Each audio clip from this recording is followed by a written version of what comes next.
Hello, welcome to On Wildlife. I'm your host, Alex Ray. On this podcast, we bring the wild to you. We take you on a journey into the life of a different animal every week, and I guarantee you're going to come out of here knowing more about your favorite animal than you did before. In this episode, I'm going to be talking about an animal that has some really unique adaptations. They're not very well known, but they're also in danger of becoming extinct, so they need our help. With that being said, let's head into shallow ocean waters to talk about animals that have what looks like a tool coming out of their heads. Sawfish.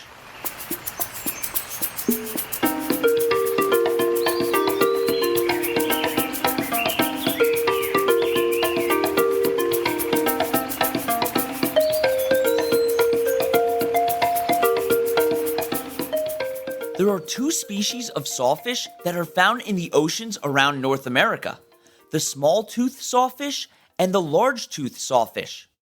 Both of these species are found in the Atlantic Ocean, specifically in the Gulf of Mexico. Small-toothed sawfish like to stay in waters where the temperature ranges from around 67 to 87 degrees Fahrenheit. There are also four other species of sawfish found around the world: long-comb sawfish, dwarf sawfish, knife-toothed sawfish, and black-tip sawfish. All of these species are located in the Eastern Hemisphere, inhabiting the coasts of the Indian Ocean, such as the northern coast of Australia. The main differences between the species of sawfish are their coloration, the amount of teeth that they have, and the lengths of their dorsal and pectoral fins. They're famously known for having shark-like bodies with a long, flat snout, which is called a rostrum, and there are sharp teeth extended outwards from the rostrum. Their appearance is extremely unique, and their rostrum really does look like a saw, which is where they get their name. We'll talk about what they use that rostrum for later on in the episode. Sawfish are pretty large animals, as they average about 16 to 18 feet in length, and take about a decade to reach mature size. The large-toothed sawfish can grow up to about 20 feet long. For reference, that's the same size as a great white shark. But the long-comb sawfish is the largest species, reaching lengths of up to 25 feet. The average sawfish's lifespan is usually 25 to 30 years, with them reaching sexual maturity very late relative to most rays, at about 10 years old. There are many sawfish being held in captivity, either for educational purposes or for species survival purposes, because some species populations are extremely low, but their lifespan usually remains unchanged in captivity. As I mentioned earlier, sawfish are accustomed to shallow and coastal ocean waters. They tend to live in areas with mangrove forests, where they're able to lay their eggs safely away from predators. Mangrove forests are made of shrubs and trees that grow out of the water, usually acting as swamp-like estuaries along the coasts of rivers and oceans. Fish species, like sawfish, live between the tree roots that grow underwater, which gives them a good amount of protection. Even though they're most likely to be found in shallow waters, sawfish also venture out into deeper areas if they need to. They look a lot like sharks, but they're not closely related to them. They are a type of ray. One way you can tell the difference between a ray and a shark is that rays have gills underneath their head, while sharks have gills on their neck or the side of their head. Sawfish have theirs underneath their head, so they're rays. They're normally olive green to gray colored, but they can also appear brown. Their underbelly is white, and their mouths or gills are present underneath them. And if you look underneath them, you can really see the resemblance that they have to manta rays. They belong to the order Chondrichthyes, which is an order of fish that lack true backbones. So instead of bones, sawfish have cartilaginous skeletons, which are made up of strong connective tissue. The cartilage that makes up their skeletons is the same stuff that makes up most of our noses and ears. Sawfish are also culturally and spiritually significant. Aboriginal societies in Australia believe that thousands of years ago, sawfish forged the shape of the land and rivers with their rostrum. In the Caribbean, the Kuna people believe that sawfish actually protected mankind from sea monsters, as well as saved them from drowning. Sawfish have also been symbolized in the context of wealth and prosperity, where rich individuals nailed the rostrums of sawfish on their walls. People may have also nailed them on their doors to keep away supernatural spirits during the mid-1900s. And this is one of the many reasons why their populations have been declining, but we'll talk more about that later on. Before we head into the break, I just want to mention something that you definitely want to hear about. We have partnered up with Follow, which is a really awesome company. They're committed to helping wildlife in a unique way. First, you can buy a really cool bracelet from them. Each bracelet corresponds with a different animal and organization that Follow partners with. Along with the bracelet, they also send you a QR code that you can use to track a specific animal of your choice on your phone.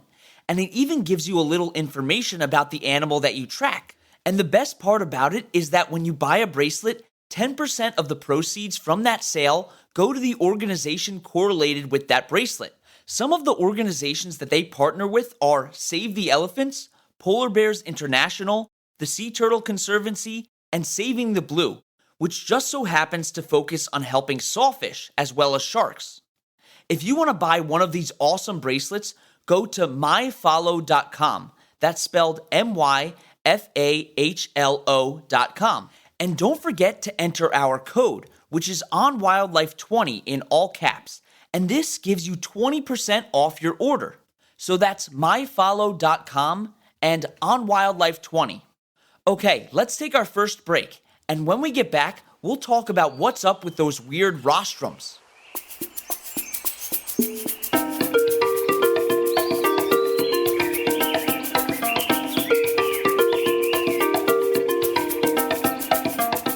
The science word that I want to talk to you about today is cellular respiration. Respiration may be a term that you've heard before, and you may relate it to breathing. Cellular respiration is the process of taking in glucose and oxygen to make energy.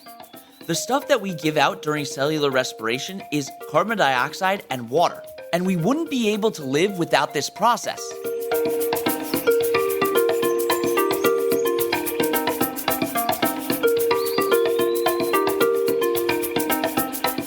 Okay, welcome back. So what do sawfish eat? Well, they're carnivores and feed mostly on fish and crustaceans. They have 10 to 12 rows of teeth, depending on the species, and have 22 to 29 teeth on each side of their mouth. When a sawfish gets in proximity of a school of fish or shrimp, they use the rostrum to slash whatever fish or shrimp it catches. For crustaceans, the saw-like features on the rostrum allow the sawfish to break the hard shells of their prey. Their teeth are rounded, but they have a very sharp posterior edge that doesn't chew but snaps and breaks their prey. And once they kill their prey, they can eat it with the mouth that's underneath their body. But their rostrum isn't only used to catch and kill prey. It's also used as a navigational tool. It has small pores on it that detect electrical fields. The pores have highly sensitive electroreceptors that send signals to the brain detecting free-swimming prey in close proximity. So the rostrums are kind of like metal detectors that sense electricity. This is much better than using their eyesight underwater because the clarity of the water can be lacking. And with their electroreceptors, it doesn't matter how murky the water is because they can always sense their prey. The rostrum can also be used for digging, as they may need to dig for prey that hides under the sand like flounders and sand crabs. They can also employ different strategies when they hunt for their food. One technique that they use is remaining motionless until prey touches them or swims just above them, so it's kind of like a surprise attack.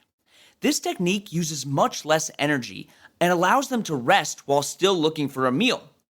Young sawfish don't have a fully developed rostrum, so instead they hunt plankton, but they still use their electroreceptors to detect prey. And they don't really have any natural predators, but sometimes they can be attacked by sharks, crocodiles, and some marine mammals. Sawfish possess many different fins along their body. They have pectoral fins on their head, pelvic fins, dorsal fins on the middle of their back and lower back, a tail fin, and pectoral fins on their side. These fins all help the sawfish maneuver throughout the water. They also have a caudal fin, which many refer to as the tail. This fin allows the sawfish to propel forward while swimming. It can vary from many different sizes based on the sawfish's species. Sawfish have been around for over 50 million years, evolving during the Eocene era. During this time, the first species of whales began to appear, and the only species of primates that existed looked very similar to lemurs. They evolved from primitive sharks that are now extinct. This period was the end of the Paleogene period, where small rodents and mammals started to emerge above land after most of the dinosaurs went extinct. Sawfish are ovoviviparous, which means that embryos develop inside eggs, which are inside the mother, and they remain inside the mother's body until they hatch, which also occurs inside the mother. After they hatch, they remain inside the mother's body for a period of time before they emerge. So it's not necessarily live birth because they're still hatching from eggs, but the eggs stay inside the mother for the entire time that they're being incubated. And you may be wondering, if the pups are still inside the mother after they hatch from the eggs, how do their rostrums not damage her? And they have adapted a really cool way of combating this. Their sharp teeth don't hurt the mother during birth because their rostrum is covered in tissue that protects the mother and siblings from getting pierced. This tissue completely dissolves 2 weeks after the sawfish is born and swimming. Sawfish give birth to about 8 pups per litter on average, but they can have up to 14 pups in one litter. But because they take so long to reach maturity compared to other animals, they don't mate very frequently. After they're born, they're basically on their own, as the parents don't care for them at all. And another really amazing thing happens in sawfish. It's really rare, but studies have shown that they're able to reproduce without a mate, or asexually. This process is called facultative parthenogenesis. When we say something is facultative, it usually means that this happens when specific circumstances arise. Asexual reproduction is very rare in vertebrates, but some reptiles such as snakes and Komodo dragons are also able to do this. Scientists think that parthenogenesis might be common in species that have a higher risk of extinction. This is because when their population numbers get extremely low, they can reproduce without having to find a mate. But when sawfish exhibit this behavior, it's not enough to increase their populations to a stable number anyways. Okay, we're going to take our last break, and when we get back, we'll talk about what's happening to these sawfish populations.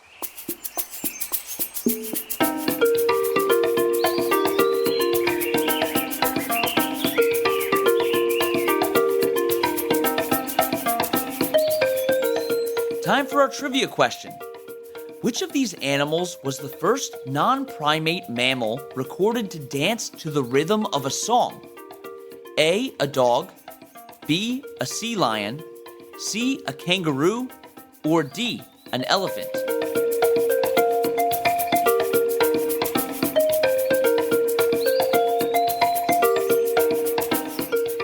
The answer is B. It was a sea lion named Ronan at the University of California.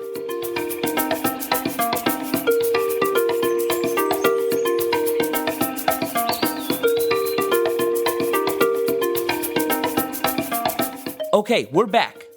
We've already talked a lot about what makes sawfish unique, but it doesn't stop there. Sawfish are also polyphodont, meaning that when they lose teeth, they're able to regenerate them. This is something that not a lot of other animals are able to do.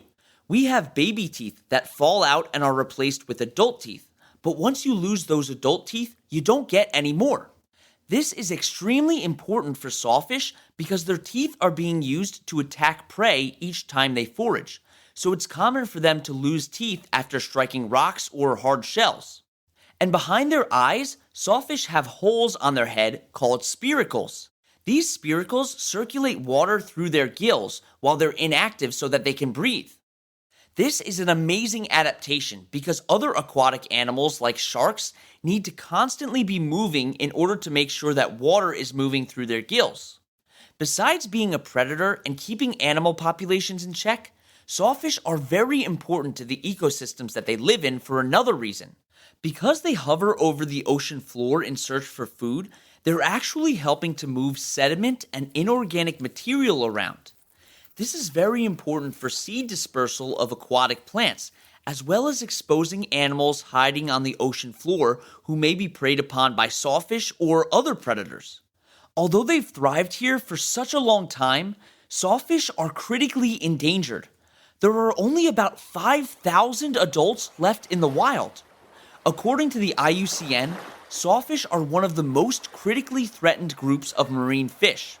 The biggest threats that they have include overfishing, both of themselves and their prey, and habitat fragmentation due to human impact. Mangrove forests, where sawfish spend a lot of their time, are in real danger right now because of unsustainable fishing practices, and they're extremely important to other species besides just sawfish. They're also important to us because they help make a barrier between ocean waves and the shoreline.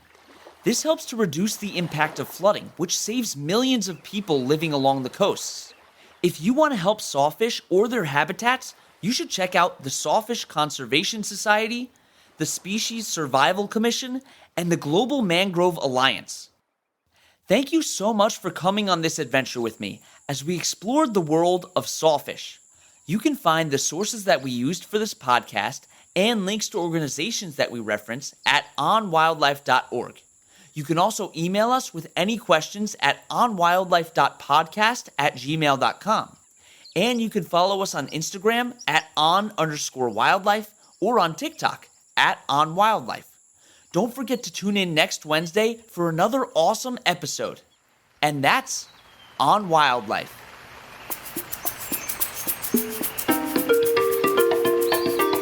You've been listening to On Wildlife with Alex Ray. On Wildlife provides general educational information on various topics as a public service, which should not be construed as professional, financial, real estate, tax, or legal advice. These are our personal opinions only. Please refer to our full disclaimer policy on our website for full details.